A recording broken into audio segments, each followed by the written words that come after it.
पहला, वो सदैव परहित में ही रत होता है, स्वसुख वांछा उसमें नहीं होती, उसका मन और इंद्रियां उसके अधीन होती। जिसका मन अधीन नहीं है वो महाठग है। ये हम महापुरुषों के वचन बोल रहे हैं। जिसका मन अधीन नहीं है वो महाठग है। दैवी संपत्ति को चुरा करके आसुरी संपत्ति को प्रकट करना इस मन रूपी महाठग का प्रभाव है। जिसका मन अधीन नहीं है वो आसुरी संपत्ति वाला है। नाना प्रकार से सत भजन रूपी धन का अपहरण करवाता है मन काम क्रोध आदि से मिल करके। इसलिए जो भक्त होता है सबसे पहले इस महाठग को अपने अधीन करता है, मन को।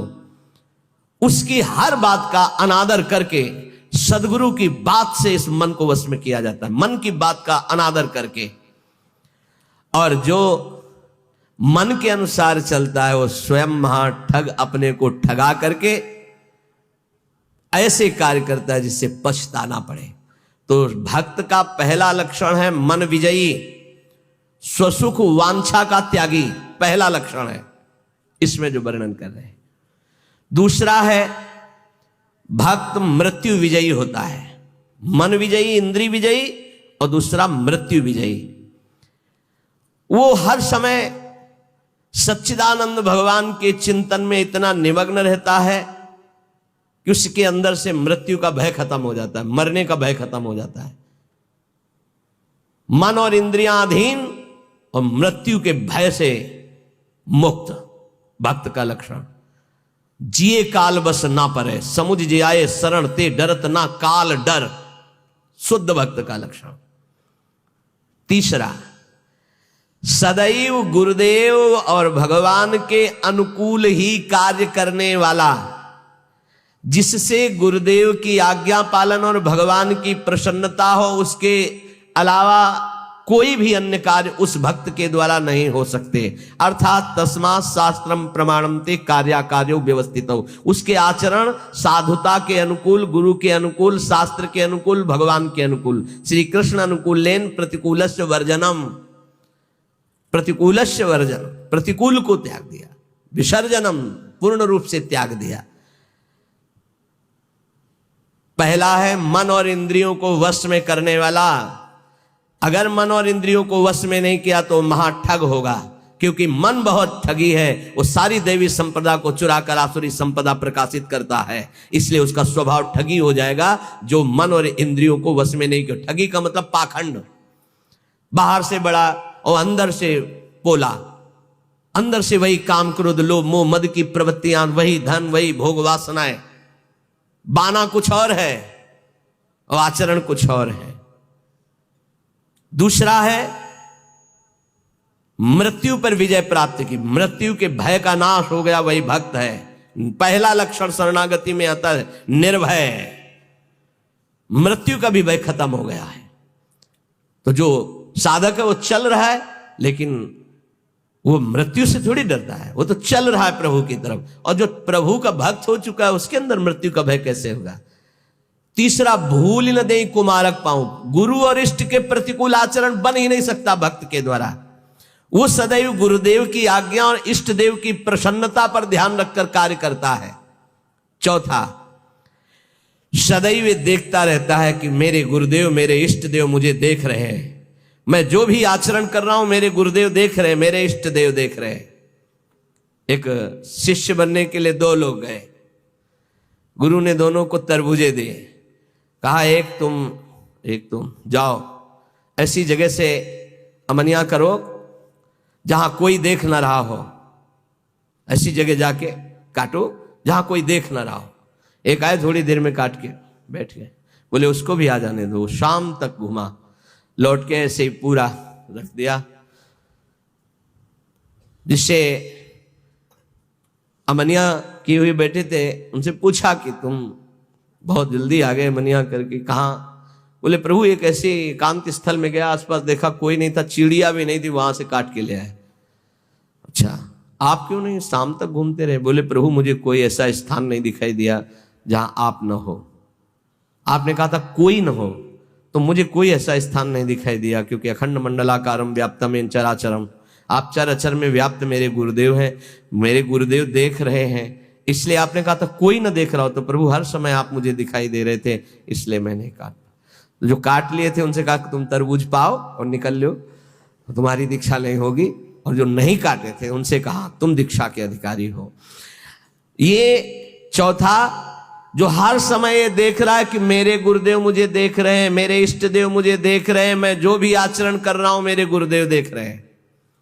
पांचवा, ये भक्त का लक्षण, अपने परिवार से तनिक भी मोह ना होना। भगवत, चाहे गृहस्थ हो चाहे विरक्त, भगवत भाव होना, मोह ना होना। मोह गए बिनु राम पद होई न दृढ़ अनुराग। भगवान की ही तरफ हर वृत्ति, सब में भगवत भाव, मोह किसी से नहीं।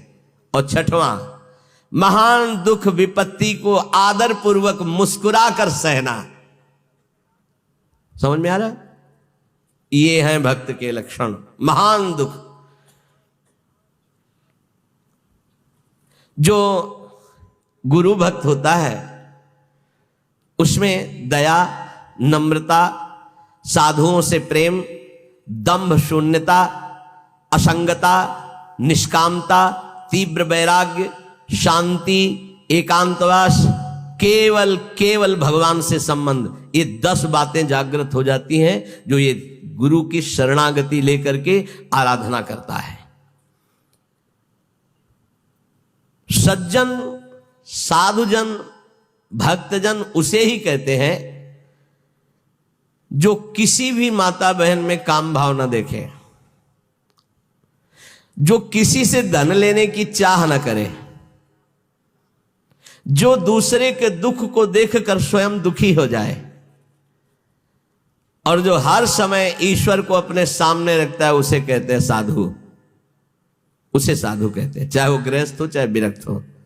फिर किसी भी स्त्री की तरफ काम भाव न करना, दूसरे के धन लेने की भावना का त्याग करना, दूसरे को दुखी देखकर स्वयं दुखी हो जाना, और हर समय ईश्वर के सानिध्य का अनुभव करना। सर्वत्र भगवान है तो यहां भी भगवान है, सबके भगवान है तो मेरे भी भगवान है, सब समय भगवान है तो इस समय भी भगवान है, सबको देख रहे हैं तो मेरे को भी देख रहे हैं।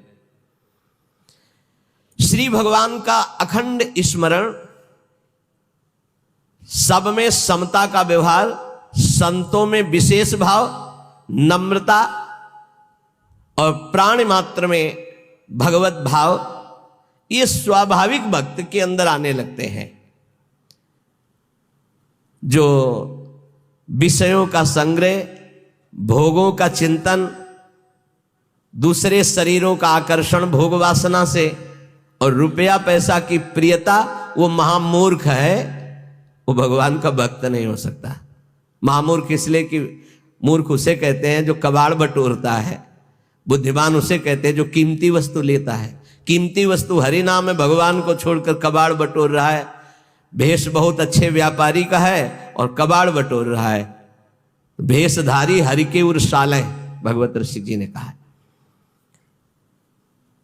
जब तुम्हारे सामने धर्म और भजन की बात आवे तो उसे कल के लिए मत टालिए, तुरंत उसे स्वीकार कीजिए। और जब पाप की बात आवे तो तुरंत कल के लिए टाल दीजिए, उसको लंबा टाल दीजिए। शायद अभी बुद्धि ठीक नहीं है, उसको लंबा टाल दीजिए। लेकिन धर्म और भजन और सेवा की बात जब आवे तो उसे कल के लिए मत टालिए। अभी काल करे सो आज कर, आज करे सो आप पल के में परलय होएगी, बहुर करेगो कब।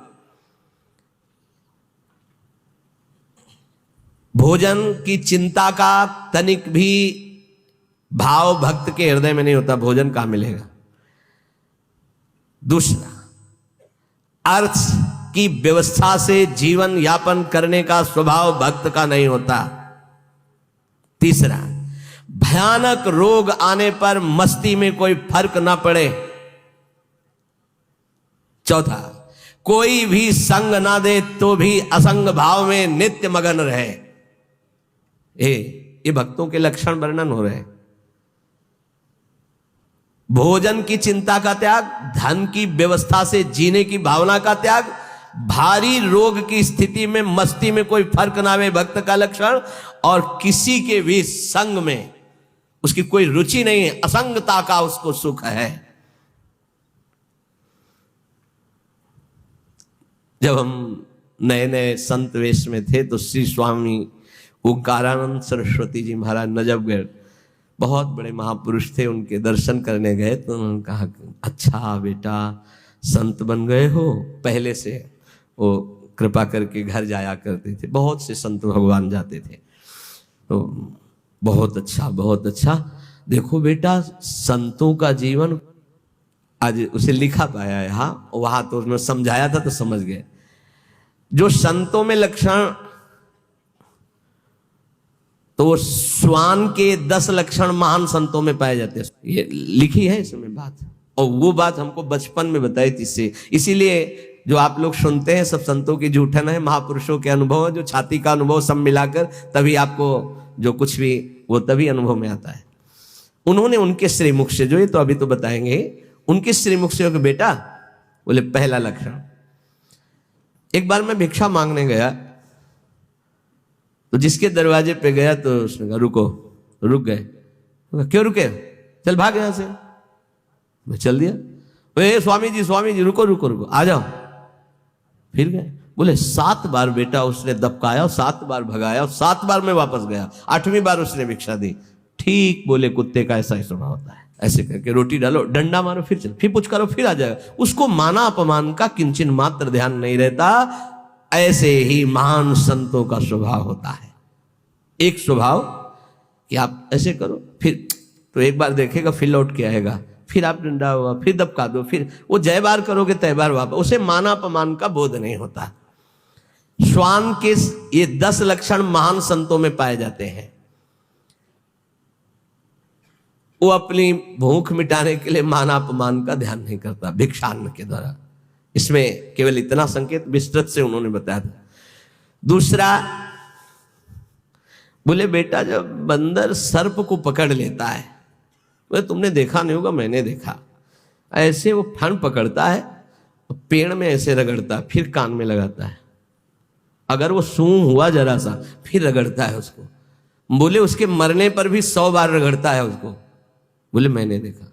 बोले दूसरा लक्षण संत का है कि वो अपने मन को ऐसे रगड़े जैसे बंदर सांप को रगड़ के मारता, मारने के बाद भी 100 बार रगड़ता है। मरे हुए मन में ही भगवदानंद की उत्पत्ति होती है। पुराने संतों के जो वचन है वो बहुत गूढ़ होते हैं, उनका अर्थ पूरे जीवन भर निकलता रहता है। मन को जिसने मार लिया वही महात्मा, मन को जिसने चेला बना लिया वही जगत गुरु, मन को जिसने परमात्मा स्वरूप कर लिया वही जीवन मुक्त महापुरुष हो गया। सारा खेल इस मन के ऊपर है। तो कह रहे पहला कि भूख मिटाने के लिए माना अपमान का बोध न रखना, जो भी बताया। दूसरा, जैसे श्वान का कोई पर्सनल घर नहीं होता है, पर्सनल घर दरवाजे पे भी पड़ा रहता है। अच्छा, जहां मिला वहां पा लिया, दरवाजे पे पड़ा है। बोले जो भगवदा अनुरागी विरक्त होते हैं उनका निज ग्रह नहीं होता, वो भगवत ग्रह में वास करते हैं। भगवान जहां वास दे दिए, या भगवान के मंदिर या भगवान के धामों में, या फिर घर के अंदर नहीं वास करेंगे। ध्यान रखना, हमने देखा है कि बहुत से बड़े बड़े महात्मा जन आए, कभी घर में वास करने की बात नहीं। बाहर खपरेला था, उसके नीचे, या स्कूल सामने था वहां, या किसी देवालय में, कभी घर में शयन करने की नहीं। वही जो हमारे महात्माओं की रहनी, उसी को भूला जाता है, इसलिए धोखा खा जाया जाता है। विरक्त होकर गृहस्थों की सैया पर शयन करोगे, अपने आप को संभाल पाओगे? सवाल ही नहीं उठता है। दूसरा बताया कि जैसे श्वान जमीन में शयन करता है, भूमि शयन वलकल वसन, ऐसे महापुरुषों का होता है। जैसे भगवान रखे वैसे जीवन यापन करते हैं, अपनापन कहीं नहीं है प्रभु के सिवा। तीसरा, भक्तों की निद्रा कैसी होती है? श्वान निद्रा तथैव च,